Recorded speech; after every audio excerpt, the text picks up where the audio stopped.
there. So our challenge last time was to see if you could play some of the same notes in different places. And in case that was hard, let me explain. For example, here's an A. This is one of the most important things there is on guitar. Here's an A note. If you go to the next lower string and 5 frets higher, also an A. Next lower string, 5 frets higher, also an A. Next lower string, 5 frets higher, also an A.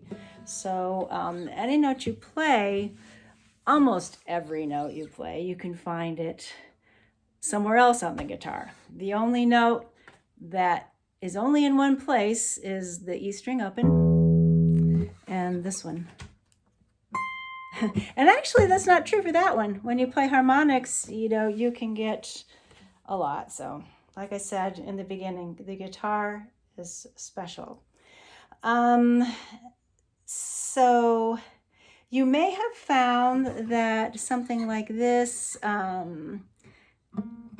let's see. You may have found that you could play on the next string lower.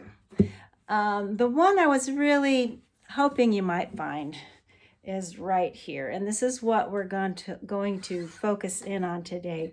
Right in here, between the nut and the 5th fret, I've been told is where Chet Atkin said that's the magical part of the guitar. And you'll start to see why when we do our exercises. A lot of really special things happen right in here. Let's do our first exercise again. Let's do it, make sure it's easy to see what I'm doing.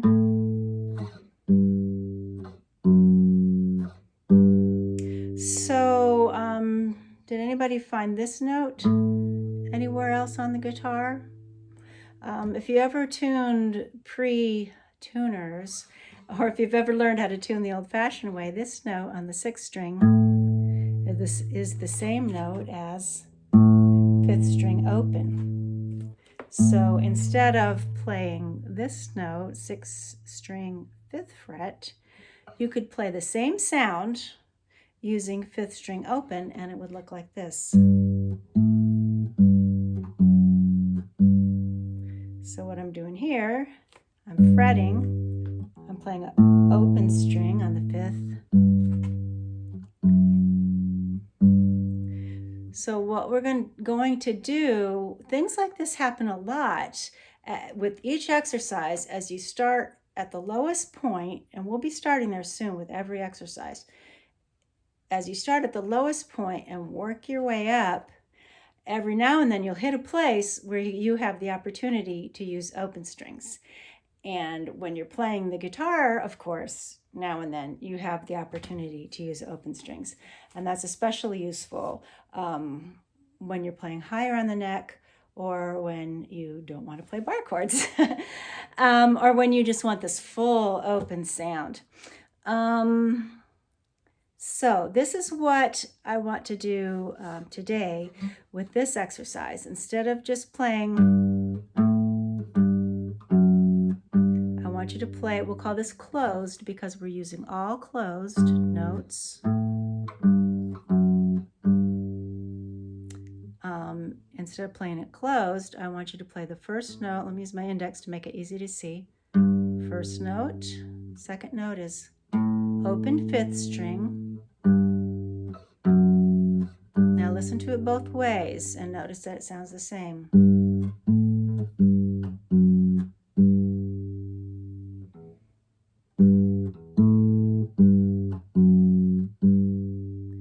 There are 2 ways to play that second note.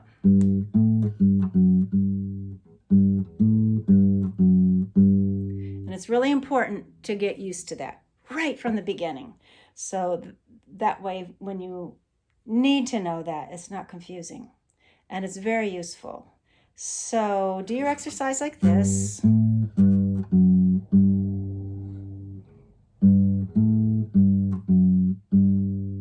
then move down to the 5th string. And notice I'm doing it in time now. You don't have to go this fast if you can't go this fast, but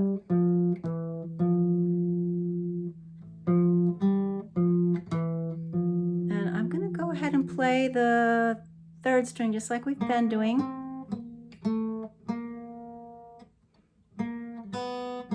Now, did that sound bad to anyone? Okay, that doesn't sound right. And that is why we've been avoiding the second string so far. The tuning between the third string and the second string is different. And I want you to go ahead and play that and experience that. It's very important for your ears and for your brain development. So go ahead and experience that. And it won't be something that you're trying to remember in your brain. It'll be something that you know in your body. So we're playing the exercise both ways.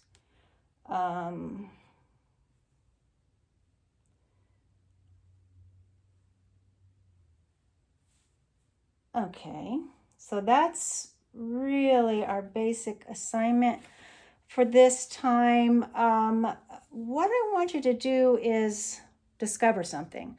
I'm going to offer a challenge, and next time I'll show it to you. But as we learn just a few more exercises, then I'll be showing you an exercise, and I'll be having you figure it out from the lowest point to the highest point. So let's do this together. If we were to play this exercise from the lowest possible place, say let's start with the lowest note we have, 2 frets higher. Can we go 1 fret lower? No, we can't. So that is not going to work. We would have to start here. That's the lowest place we could play it on the guitar. And then we would go up. Oh, now here, this might be kind of a mind-blowing concept for some people. I'm on the 1st fret, therefore when I play open, that's a half step down. Okay? And it works on the 3rd string. But if we start there and work our way up, we're missing something very important. So you can start there and work your way up. And just keep working your way up, that's fine. And you can even skip this next part, but this is a challenge, something you can kind of try to work out on your own before this lesson and the next, and I'll show it to you the next time. Notice how when we started here so that we would have room to go down, right here, down and back up. But if we didn't start on the 5th string open. If we start on the 5th string open, let's just think about that for a minute. 5th string open. We're starting on the 5th string open now. We went 2 frets higher. How do you go 1 fret lower? Can you do that? That is the challenge question. If we want to go da da, how are we going to do that? I will leave that challenge with you, and I'll tell you the answer in the next lesson. See you then. Bye.